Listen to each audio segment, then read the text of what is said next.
Welcome sa Movieflix Recap. Ngayon pag-uusapan natin ang pelikula na zombie thriller na pinamagatang Gangnam Zombie. Nagsisimula ang pelikula sa kabisera ng South Korea, palihim na binubuksan ng dalawang lalaki ang isang shipong container na puno ng malaking halaga ng alahas at hiyas. Habang nasa sabik sila sa kanilang natuklasan, biglang may lumabas na pusa mula sa lalagyan. Bago makapag-react si Wang Ai, sinunggaban siya ng pusa, na nag-iwan ng gasgas sa kanyang leeg gamit ang matatalas na kuko nito. Sa una, hindi pinapansin ni Wang Ai ang sugat at patuloy na naghahanap sa kahon ng mga gintong relo. Gayunpaman, habang dahan-daang kumakalat ang virus sa loob ng katawan ni Wang Ai, nagsisimula siyang mawala ng katinoan. Sinubukan ng kanyang kasama na tawagan si Wang Ai para sumakay sa kotse, ngunit nag-trigger lamang ito sa kanyang pagiging uhaw sa dugo. Kinaumagahan, nagising si Wang Ai sa tabi ng Han River, na ngayon ay nasa estado ng kalahating tao, kalahating zombie. Sa kung ano ang natitira sa kanyang instincts, si Wang Yi ay gumawa ng isang hakbang sa isang pagkakataon patungo sa gitna ng Jiangnan. Di nagtagal, lumitaw ang isang lalaking kumakain ng hilaw na baboy sa mga abalang lansangan, at ang lalaking ito ay walang iba kundi ang kalahating tao, kalahating zombie na si Wang Ai. Ang isang pulutong ng mga nanonood ay naglalabas ng kanilang mga telepono upang i-record ang eksena, na hindi alam ang paparating na panganib. Habang parami ng parami ang mga tao na nagtitipon, si Wang Ai, na natatakot, ay sumibak sa karamihan at tumakbo palayo. On the way, may nakasalubong siyang water delivery worker. Sinusundan ni Wang Ai ang truck ng manggagawa patungo sa isang gusali. Matapos samantalahin ang pagkakataon ng hindi pinapansin ng tagapaghatid ng tubig, biglang kinagat ni Wang Ai ang kanyang leeg mula sa likuran.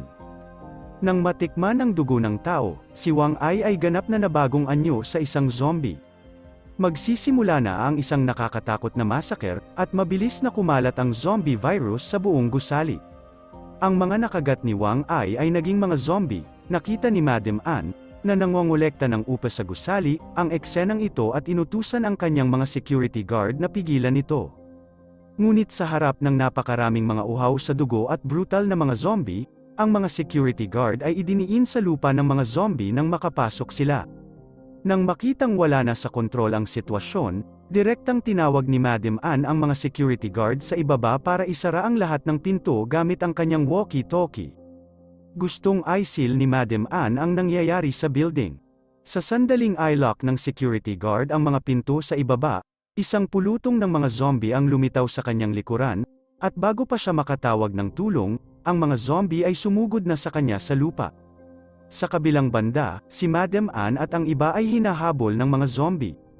Sa pagdaan nila sa isang maikling video office, nagpasya silang magtago sa loob. Si Yoonji ang may-ari ng opisinang ito. Pagpasok pa lang, nakita ni Madam Ann si Wang Ai sa screen. Takot na takot si Madam Ann at sinabi sa lahat na ang taong ito ang nanggagalaiti, nangangagat ng mga tao sa mall. Habang sinusubukan ng lahat na maunawaan ang sitwasyon, si Yoonji, sa kabilang banda, ay hindi pangkaraniwang nasa sabik. Ito ang perpektong pagkakataon para makuha niya ang natatanging footage. Iniisip ni Yoonji na kung may film niya ang lahat ng kagat ay mga halimaw sa mall, ito ay magiging isang sensasyon. Pinangunahan ni Yoonji ang lahat habang nagmamadaling lumabas. Walang kam-alay-malay na nakagat na pala ng zombie ang security guard na pumasok kasama si Madam Ann. Maingat na tinahak ng grupo ang hagdan patungo sa sahig na puno ng mga zombie. Sa labas, may mga nanunuot na zombie sa lahat ng dako.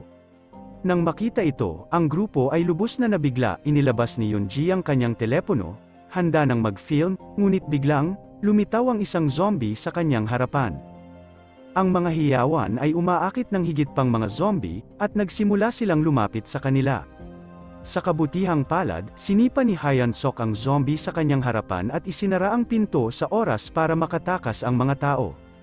Nagmamadali silang tumakbo paakyat. Gusto ni Min Jong na gamitin ang kanyang telepono para tumawag para sa tulong, ngunit nag-aalala lang si Yoonji tungkol sa pagkuha ng footage para sa kanyang video. Habang nagtatalo sila, lumitaw sa harapan nila ang zombie na si Wang Ai. Sumugod si Hyan Sok nang hindi nag-iisip kahit na si Hyan Sok ay nagkaroon ng ilang pagsasanay sa martial arts, Ang kanyang mga regular na pag-atake ay hindi epektibo laban sa ngayon zombie na si Wang Ai.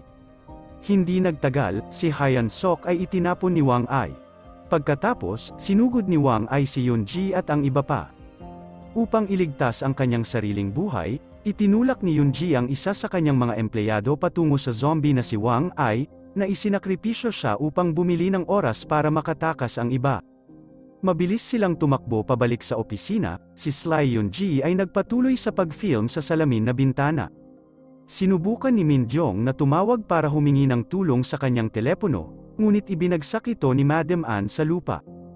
Ayaw ni Madam An na malaman ang insidente para mapanatili ang reputasyon ng gusali. Habang nagrereklamo si Madam An, biglang natakot si Hyan Sok at ang iba pa. Nagmamadaling umakyat si Hyan Sok at nakipag-away sa zombie. Ngunit ang zombie ay parang isang dance master, na may lahat ng uri ng mahihirap na galaw. Habang nakikipaglaban si Hyan Sok sa zombie, dumating muli ang zombie na si Wang Ai. Sa takot, ginamit ni Yunji si Min Jong bilang isang kalasag. Ang gusali ay napuno na ngayon ng mga zombie, naghahanap sa bawat sulok ng biktima. Dinala ni Hyan Sok si Min Jong sa isang bodega para magtago. Napagtatanto na hindi sila maaaring manatiling nakatago magpakailanman, kailangan nila ng isang paraan upang makatakas. Tumingin si Hyan Sok sa paligid at nakakita ng radyo sa isang istante. At nakaisip siya ng paraan para makaalis, ibinitin muna ni Hyan Sok ang radyo sa gitna ng hangin gamit ang isang lubad at pagkatapos ay nagpatugtog ng isang kanta. Lahat ng zombie ay naakit dito at maging ang mga patay na zombie ay bumangon sa lupa. Habang ang karamihan sa mga zombie ay nabighani sa musika, hinayla ni Hyan Sok si Min Jong at tumakbo patungo sa opisina. Ngunit hindi sila masyadong nakakalayo bago sila makatagpo ng isang zombie. Mabilis na nakipag-away si Hyan Sok sa mga zombie.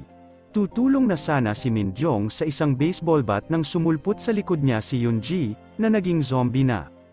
Patuloy na hinahawakan ni Yunji ang braso ni Min Jong. Sa sandaling iyon, biglang naalala ni Min Jong ang fighting technique na itinuro sa kanya ni Hyan Sok. Matapos tapusin si Yunji, tinulungan ni Min Jong si Hyan Sok na patayin ang zombie na pumipigil sa kanya. Pagkatapos ay tinahak na nila ang daan patungo sa opisina. Ngunit nang sila ay tatawag na para sa tulong, napagtanto nilang walang signal sa kanilang mga telepono, at maging ang landline ay hindi gumagana. Alam na ang paghihintay ng pagliligtas ay hindi na isang opsyon, nagpasya si Hyan Sok na kailangan nilang maghanap ng paraan upang makatakas ng mag-isa. Ngayon na ang mall ay puno ng mga uhaw sa dugo at brutal na mga zombie, maaari lamang silang makipag-away habang naghahanap ng labasan. Sa wakas ay nagawa nilang maalis ang mga zombie sa likod nila gamit ang kanilang coordination at flexible positioning. Noong una ay binalak ni Hyan Sok na pumunta sa basement sa pamamagitan ng hagdanan upang maghanap ng labasan. Ngunit may narinig silang mga zombie na papalapit, kaya bumalik sila sa pangunahing bulwagan ng ground floor. Paglabas nila, napansin sila ng mga zombie sa labas. Upang protektahan si Min Jong, ikinulong siya ni Hyan Sok sa loob ng kotse habang tinangka niyang gambalain ang mga zombie gamit ang baseball bat.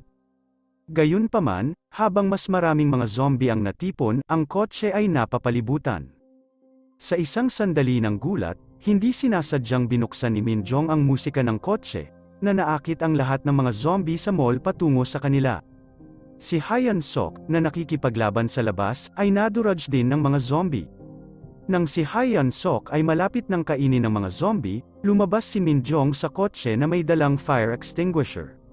Nang maamoy ng mga zombie ang fire extinguisher, tumakas sila na parang mga daga sa mga pusa. Si Hyan Sok ay iniligtas mula sa mga zombie ni Min Jong. Sina Hyan Sok at Min Jong ay nagtungo sa underground parking lot. Sa kanilang pagtataka, muli silang nakatagpo ng zombie na si Wang Ai. Kahit na ang zombie na si Wang Ai ay may malakas na katawan, hindi ito kasing flexible ng isang buhay na tao. Matagumpay na pinag-ugnay ni Hyan Sok at Min Jong ang kanilang mga pagsisikap na itulak si Wang Ai sa lupa.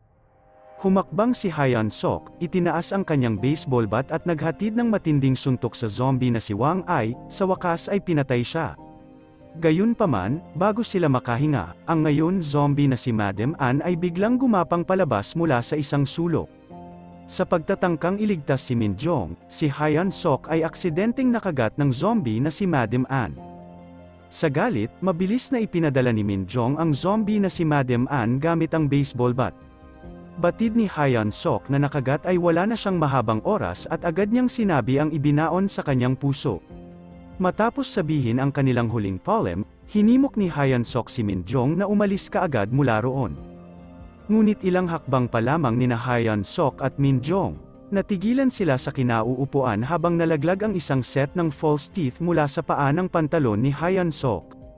Si Hyan Sok pala ay hindi nakagat ni Madam Ann, at kahit ang medyas sa paa ni Hyan Sok ay walang butas, medyo naging awkward ang sitwasyon. Sa huli, nagawa ni Hyan Sok na pangunahan si Min Jong upang makatakas mula sa gusali. Gayunpaman, hindi nila alam na hindi nagtagal pagkatapos nilang umalis, si Wang Ai, na nakahiga sa lupa, ay biglang umupo.